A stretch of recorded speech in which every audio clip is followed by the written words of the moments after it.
Hello, welcome back to Take Orally, and delighted to welcome back Kunal Gohil, our favourite pharmacist in the world. Hello, Kunal. Dr. Thomas, it's good to see you again. I feel like this podcast has been, not years in the making, but I feel like it's been months in the making. Well, earlier this week I tweeted out that our last podcast was Easter 2018. No way, it was Easter. That was the last time we podcast together.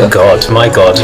And, these podcasts with you rate very well. I feel like we've been depriving the people for too long. You're kind. And our busy schedules have meant that we've been unable to meet during office hours, so we selflessly met at Annie's Burger Shack. We're in Annie's Burger Shack right now. We are actually in Annie's Burger Shack. This is a special occasion. Yeah, this is a public health message. It really is, and we should be in a public place, I feel like. So we're having a few fluid boluses in Annie's Burger Shack, and Absolutely. We're going to talk about adverse drug reactions. Adverse drug reactions. So, my absolute bread and butter as a pharmacist, absolutely, adverse drug reactions. So a lot of our listeners are students, either medical students, non-clinical prescribers, they're advanced practitioners. Yep. And as a rule of thumb, whenever I speak to pharmacists during exam period, they say that the most dangerous thing that is on a ward is a new doctor, new nurse, whoever, with a pen who can prescribe. Absolutely. And I think the thing that scared me probably when I became a more senior pharmacist is it is easy to say that. A worrying thing is a junior doctor that thinks they know a little bit more than they should know, or they actually do know, who makes errors. But actually, when we're talking about adverse drug reactions, we're not talking about errors, we're talking about actually often natural consequences to therapeutic doses of drugs that have to be considered before you're starting them, or in the monitoring period whilst you're actually initiating them and you're monitoring your patient over time. So it's a very tricky thing to fully understand, a really tricky thing to risk mitigate before you start it. So hopefully this podcast is going to give us a little bit more background about that. Cool. And I should point out, all information is correct at the time of recording. Any guidelines that we're going to mention are correct for Nottingham University Hospital's NHS Trust, so if you're at another trust, please follow your trust guidelines. Quite right. And any of the views that are expressed during this podcast are the speakers' own. Absolutely. There we go, there's our disclaimer. Cool. So let's start with the obvious question. What is an adverse drug reaction? Absolutely. So adverse drug reaction, and it is a slightly tricky concept because it's very easy to confuse an adverse drug reaction, because it encompasses a lot of different things, with a toxic effect or an under-therapeutic effect. So the concept of an adverse drug reaction in the World Health Organization, are the people that define this best, is this is a noxious or unintended consequence of a medicinal therapy that's been initiated for a human at a normal therapeutic dose. So this isn't a unintended consequence caused by prescribing a massive overdose or a massive underdose. When we're talking about a massive overdose, we're talking about a toxic reaction, which is a different reaction to an adverse drug reaction. Subtle point, but it is a difference. And obviously an underdose, that's a difference in terms of they're going to get treatment failure because of the actual dosage of the drug, but not actually the handling of the drug itself. Cool. So consider an unintended or noxious effect of a drug that was prescribed correctly at a therapeutic level. Okay. So we're not talking about giving 100 units of insulin to a patient, or so prescribing 50 milligrams of morphine or whatever. Absolutely. Though, in saying that, there'll be some particular patients that quite legitimately could be prescribed 100 units of insulin if they have particularly high resistant type 2 diabetes. So this is where it changes. If you give that to a treatment naive person, that is a toxic symptom. If you give that to a patient that actually is therapeutically, logically prescribed it becomes an adverse drug reaction. It is a slightly tricky concept, but always remember that it's within the literature a dose that is intended to have a therapeutic effect. Cool. Marvellous. Right then, so I think we may do these over a two-part podcast, but you were talking about the 6 types of adverse drug reaction. Absolutely. So shall we in this podcast look at the first 3? That sounds reasonable. And we'll talk about that. I like a mnemonic. I like to keep things nice and simple. I like to use the alphabet if possible. So I hope that you're going to be fulfilling my simple doctor brain here. You'd be in luck because adverse drug reactions are grouped into alphabetic categorization. I work in A&E. This is perfect for me. This is it, and this is how I remember it as well. So there are 6 key types of adverse drug reactions that the literature have divided all these things into. There's subtle differences between each, there's big differences between some of them. So let's start off with type A, start at the beginning. Cool. So a type A adverse drug reaction, A stands for augmented drug reaction. So this is a situation where you have a drug that causes an effect which is unwanted or noxious, that's readily identifiable and predictable because of its pharmacology. So this is the adverse drug effect that encompasses more than 80%, probably 80 to 90% of all the adverse drug effects you'll ever see. Right. So this is a situation, you've got a drug, you know how that drug works, and you know if that drug is working too well in this particular person, it might cause a side effect or an adverse drug effect. Right.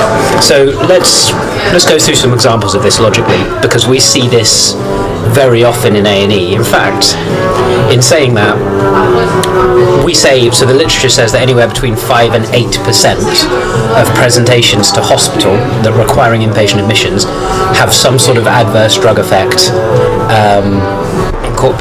as a potential background reason that they're presented. Yeah. So let's give an example here. So we often see patients in ED. So let's talk about a patient that comes in, who has come in, we've done their ECG, they're bradycardic, and they're dizzy, and they're not feeling quite right, and they're hypotensive, and they're just off generally. And we look into their drug history and we find that they're on digoxin. Cool. So digoxin, we know, is a cardiac glycoside, is its drug mechanism or its drug class, and it's a rate limiting agent, so it will cause not necessarily causing a bradycardia, but it's going to control the heart rate. Now, when you've got a patient that becomes bradycardic on digoxin, you have to rule out a digoxin toxicity, which is a slightly different thing. But in this case, we look a little bit deeper into this patient and we find that they're on 62.5 micrograms of digoxin, which is a relatively low dose. It's a therapeutic dose for human conditions. And they've just started to get a bit braddy on this, and they've started to get a bit symptomatically hypotensive and things like that. So what would you think in terms of a management plan for this kind of person in the acute sense? What would you do with this digoxin? I'd want to have an ECG. I'd be looking for the backwards Nike tick sign of digoxin toxicity. I'd want to go to ToxBase,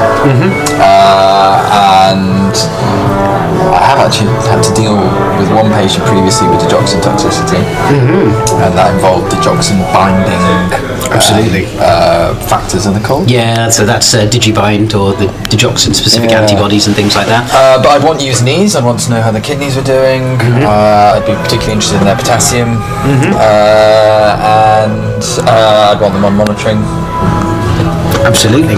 Anything else? No, that sounds logical to me. So in this case, what you've got is a potential type A adverse drug reaction to digoxin. So this is a situation where the normal pharmacology of the drug has caused an effect which is unwanted or noxious. We do our blood levels. This person isn't toxic, so this isn't a toxic reaction. This is a natural drug reaction to the digoxin. What kind of factors, considering that this person's been on 62.5 microgram for a long time, but they've only now just presented as bradycardic and generally off, what kind of factors in that patient might predispose them to having that adverse drug reaction, do you think? Well, you'd be looking at had they have any other medication changes, anything else that they've been on, a course of some other medication, say antibiotics or something. You'd want to know Any other recent illness that might have set them off? Have they had an infection? Have they decompensated somehow? Absolutely. All of that sort of stuff. So lots of different reasons, and all of them are absolutely correct. In this case, it's changed the drug handling slightly of digoxin, even though the dose is legitimate. And as a result, this person has experienced an adverse drug effect. So this effect can be attributed to that drug at that dose, even though it's a normal human condition. So that's one good example there. Let's go for another example. So let's say we've got a patient that's recently been diagnosed with benign prostatic hypertrophy, as it stands, and they've been started on finasteride and tamsulosin. So tamsulosin. They've had about a week of the tamsulosin, and they're noticing that when they're getting up or when they're up and around, they're feeling really, really dizzy. And today they've come to ED because they felt so dizzy that they've fallen over. Yeah. So in this case, what kind of factors are we thinking about that potentially being an adverse effect? Well, sounds like your classic postural hypotension. So that so it's one of the things that you counsel patients on, tamsulosin, and it's a factor that you do see in patients. And you'd be thinking that that's it. You've stood up, blood pressure's dropped, and that's why you're feeling lightheaded. You're not perfusing your brain, and so you collapse. Absolutely. So a known side effect from the pharmacology of this drug. We're intending it, in this case, to react on smooth muscle on the urinary sphincters, but we know it's got a collateral effect systemically. And in this case, that systemic effect has caused that adverse effect. It's predictable, we know it, but in this case, it's caused an unintended consequence. Brilliant. So let's talk about another one. So let's say we've got a patient who has recently been post-op, so they've had, let's say, an appendectomy, and they've been discharged with some paracetamol and some Oromorph. And they're in pain, because, you would be in pain after an appendectomy. And they're taking this Oromorph quite regularly because of the pain. Now, they're finding off the back of that they're feeling really drowsy, really lethargic. They're struggling for any get up and go at all, anything like that. They're Probably not opening their bowels. Absolutely. Well, they're not doing that either. But at this point, and that's a whole other type of adverse drug reaction. But in this case, we've got this patient who is lethargic, drowsy. It's affecting their quality of life. Now, in this case, again, could this be a potential adverse drug effect in your view? In my view, yeah. Yeah, good answer. That seems like a straightforward. Yeah, it seems straightforward, but it's really important to understand the classing of these drug effects. So in this case, we know opiate therapy, particularly in patients that are opiate naive, they're going to get some level of sedation, some drowsiness. Worst case scenario, respiratory depression. You can see these people getting chest infections and getting problems coughing and breathing. But in this case, we've got more lethargy, more drowsiness, and it's an unintended noxious side effect of that Fentanyl therapy. patches. I heard from HCOP they were right. What's it for that? Well, that's a hard one. Fentanyl patches are even more difficult because the drug handling is difficult, and you can't just whack a patch off with a fentanyl patch. It's going to stick in the skin for ages, but reasonable example as well. So all of these things causing unintended consequences that are really affecting this patient on their day-to-day life. So these are unintended consequences. We have to do something about them. So the question with these type A reactions, how do we manage them? How do we manage them? What would be your treatment approach? Well, you'd always want, and we should be saying this, especially as we're being recorded, a very patient-centered approach. Definitely. Discussion about the risk benefits with the patient. And that's before the prescribing even takes place, and that is incredibly important. Say that this is a drug that will make we can, if you use your tamsulosin example, we can help you urinate. Yep. But you may feel lightheaded every time you stand up, and there is a risk of falling. And this is our concept of safety netting when we start any new therapy, because any drug we start is a poison to a certain extent. Most drugs are going to have some sort of potential unintended consequence, and off the back of it, we need to be able to safety net that patient so they can come back to us, so we can put a management plan in place. The question is, what is that management plan at this point? Because now we've got our patient with the digoxin bradycardia, or the tamsulosin postural drop, or the opiate drowsiness. So, I mean, Oromorph, you could say, well, that's a temporary measure anyway. You shouldn't really be on Oromorph long term. Correct. So actually, once you are healing and your pain has gone away, we could go, well, that'll be gone. That's right. Digoxin, you might consider an alternative.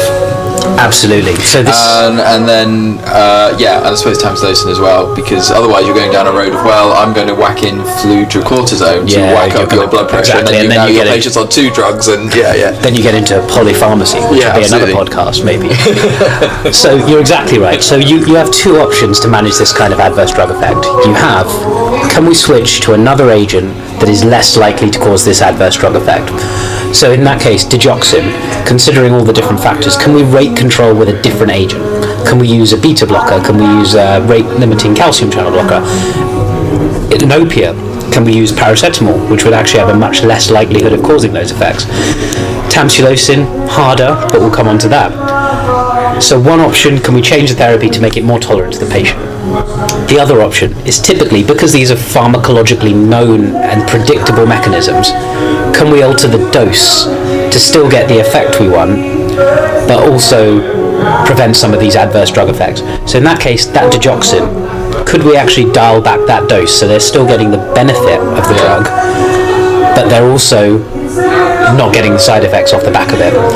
The Oromorph, maybe we're giving them a little bit too much, though it might be therapeutic for that patient, might be a little bit too much. Can we dial back that dose to be able to bring those back?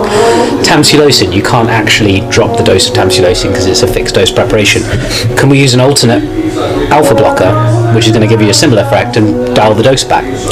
So in this case, your type A drug reactions, you're looking at amending the therapy to something more tolerable for the patient, or we're looking at reducing the dose of that drug to make it more tolerable for the patient in that case. And that's your key principles of how you're looking at type A drug reactions. But you raise a very important point. They are predictable at the point of prescribing. Consider the potential for that adverse drug reaction, looking at your patient population. Are they old?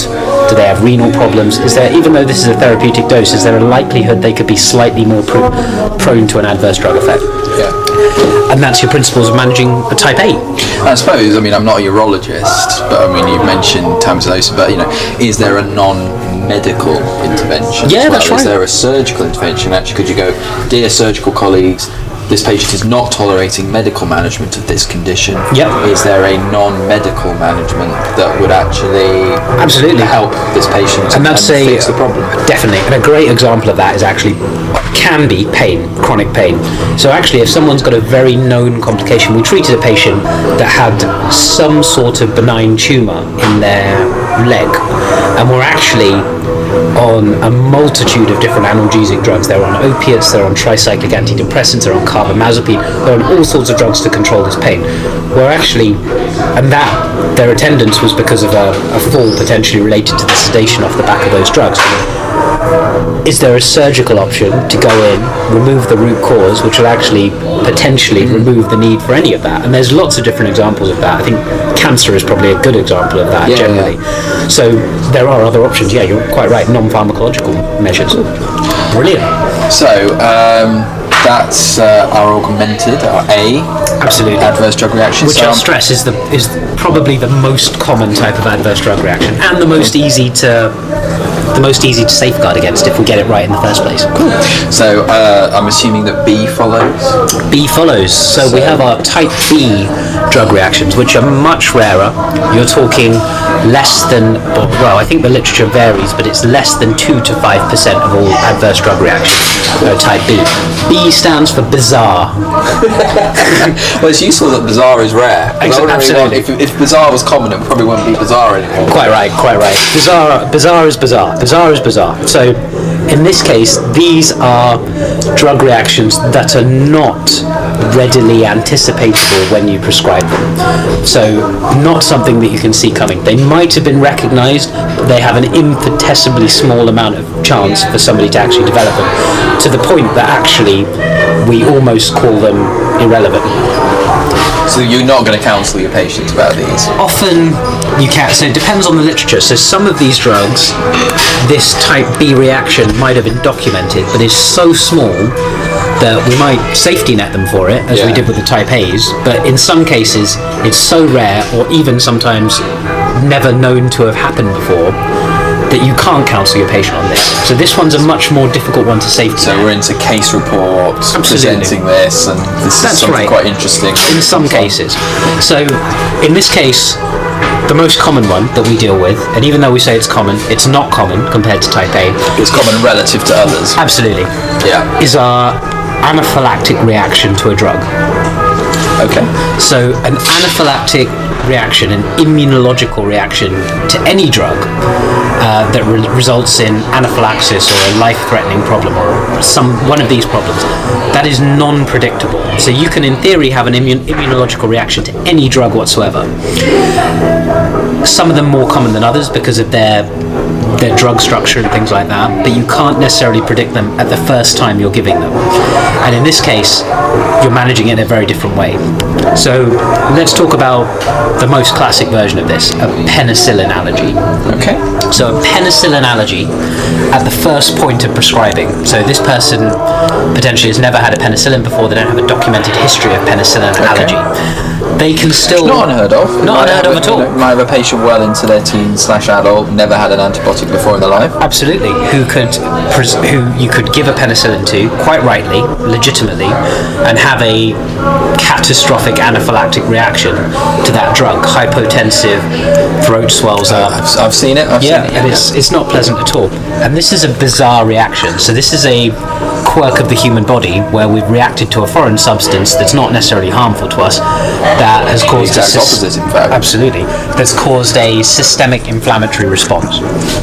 So it's not predictable. It can happen for any drug. So I've seen a patient genuinely go into anaphylaxis after taking a dose of finasteride, which is a prostate drug, but it's almost completely harmless otherwise. Yeah, I've seen a case of it. That was when I was working at City Hospital.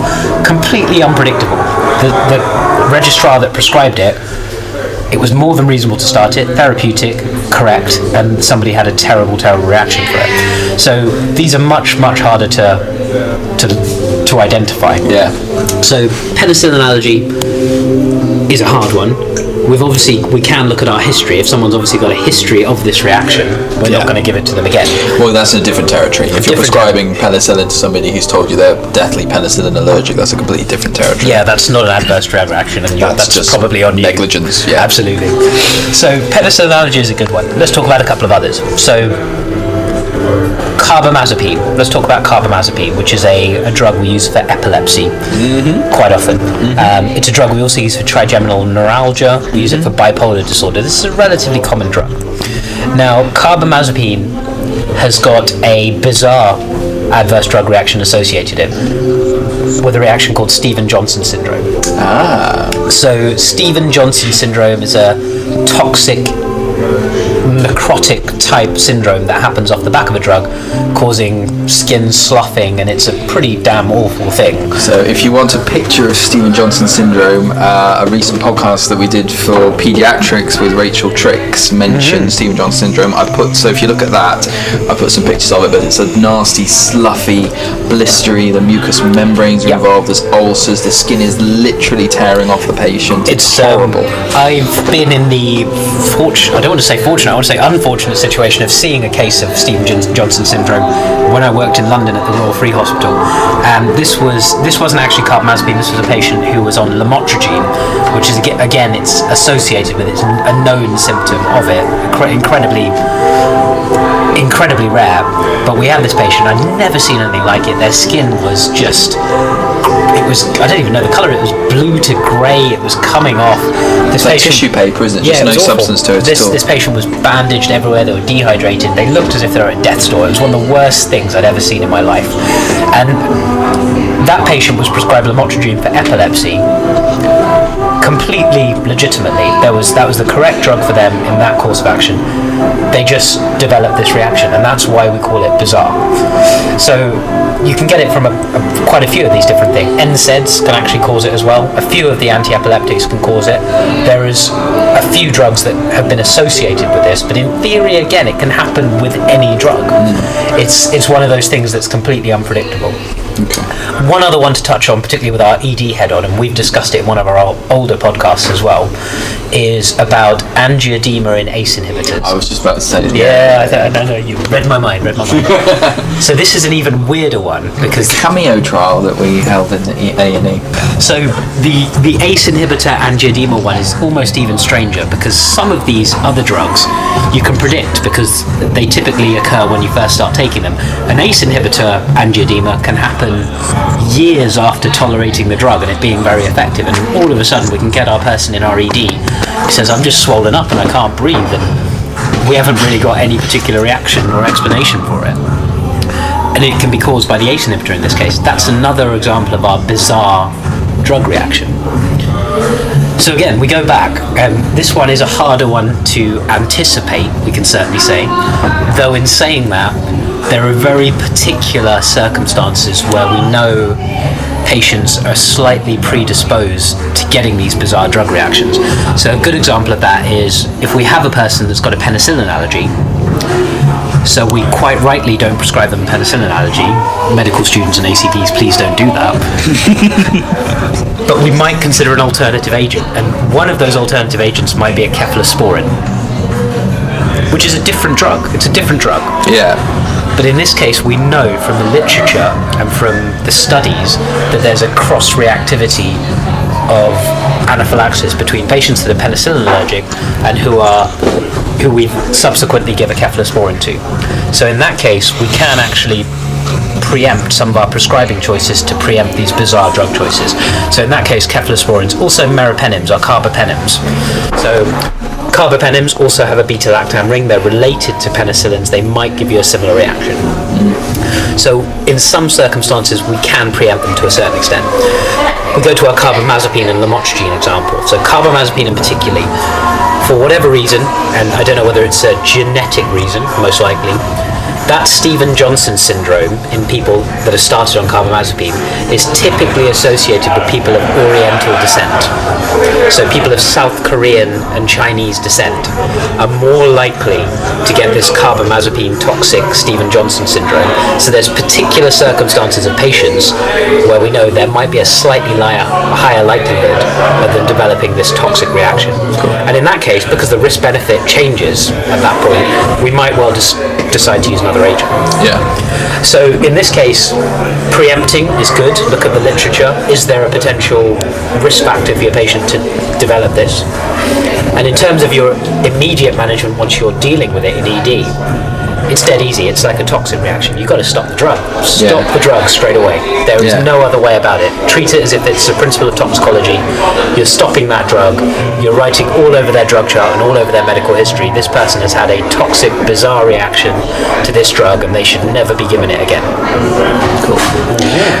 So the Cameo trial was investigating patients having angioedema related to ACE inhibitors, and they were looking at whether using icatibant even, a bradykinin B2 receptor antagonist, and they found that had no benefit versus placebo.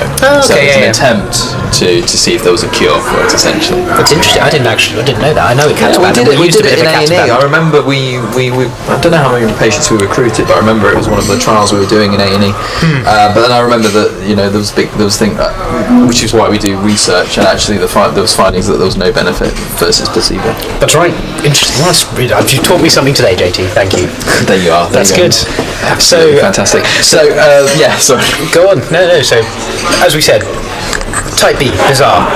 It is a strange one. It's very difficult to predict. It's one that the key thing is managing it once you've got them, because quite often you wouldn't necessarily have been able to preempt it. So remember, stop that drug. Stop that drug, document it. That patient is now allergic to that drug. They should not have that drug ever again. have it again. Absolutely. Boom. Fine. So C follows B. C follows B. Nursery. That's it. Type C. So type C stands for chronic. Chronic exposure to a drug. So give you a bit of history. I should give you a bit of background here. So historically, when we looked at adverse drug reactions, they were classed as A and B. We only had A and B back in the day. So everything was classed as augmented, i.e. predictable. And B as in bizarre, unpredictable. But over time, with the strange reactions we see to drugs, we've decided that managements are different and we need to class them into other things. So C was the first one, and that's a chronic adverse drug effect. So this one's a little bit more of a tricky concept.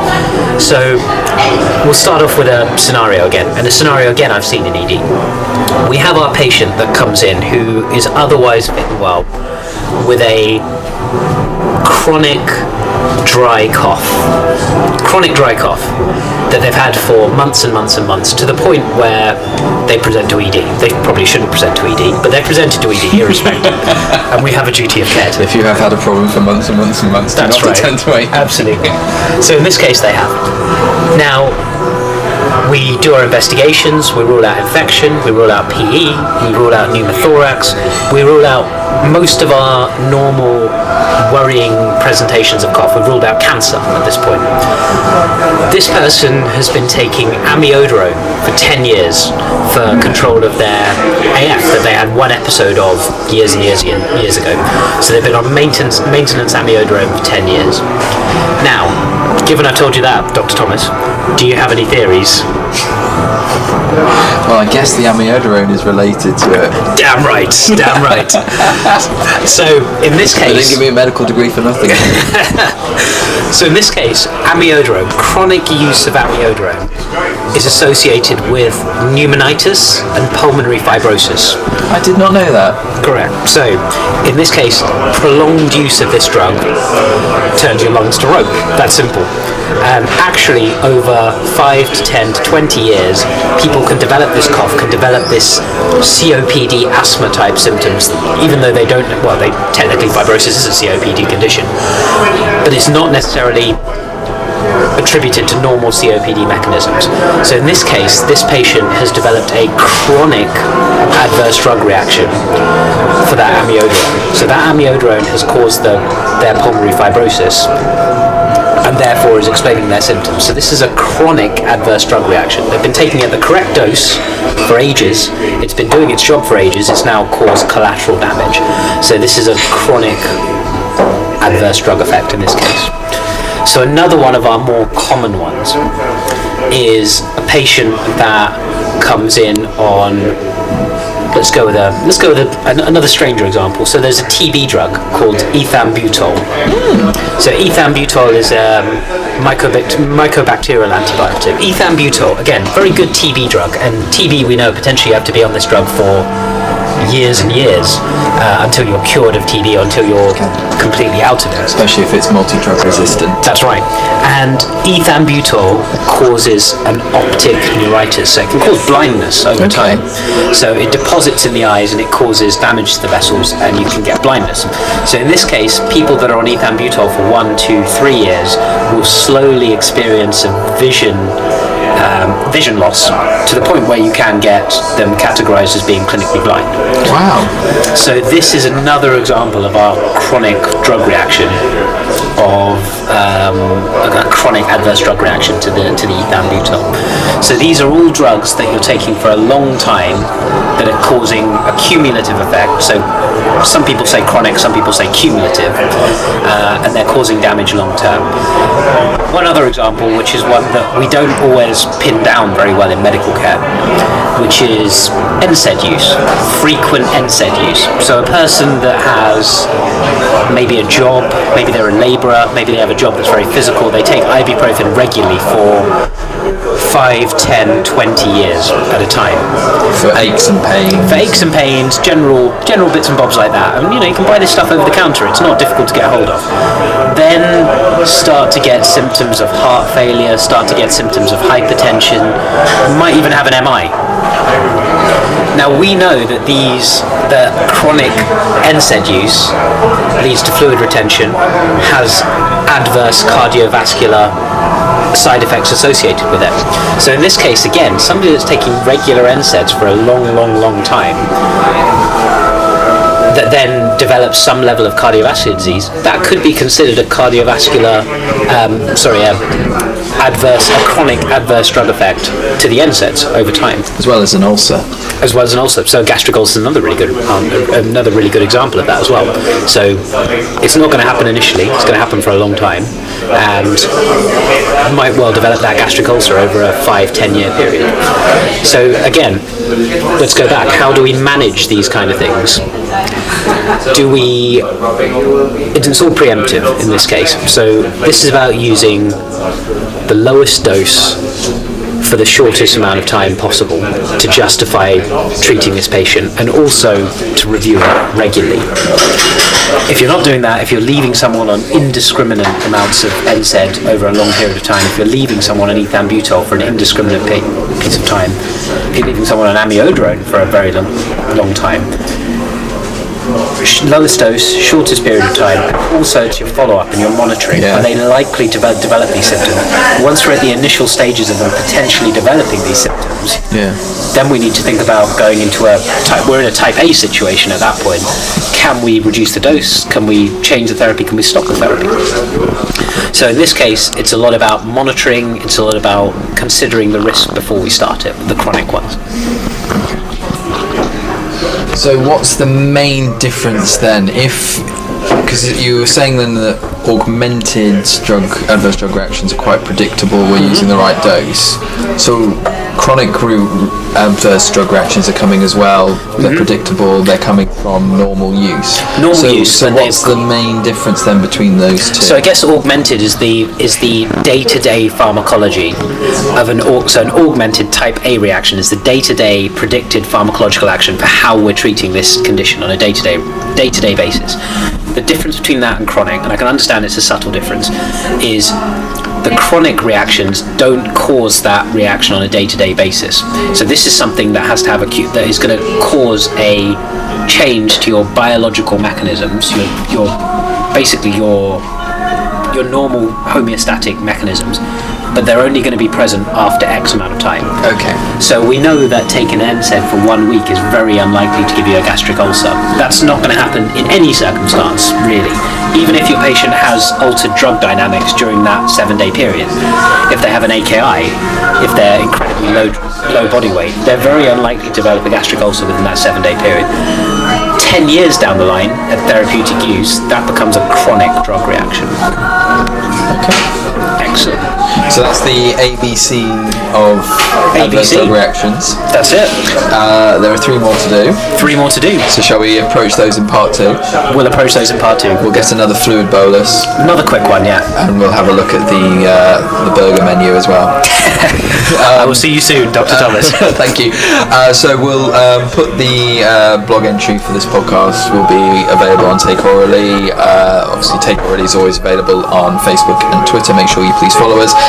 We'll put the Take Visually for this podcast up on Instagram as well as on the website. Excellent. And remember to subscribe to us. We're on Apple Podcast, we're on Spotify, and we're on SoundCloud. So please subscribe, please follow us. And thank you very much, Kunal. We'll see you soon.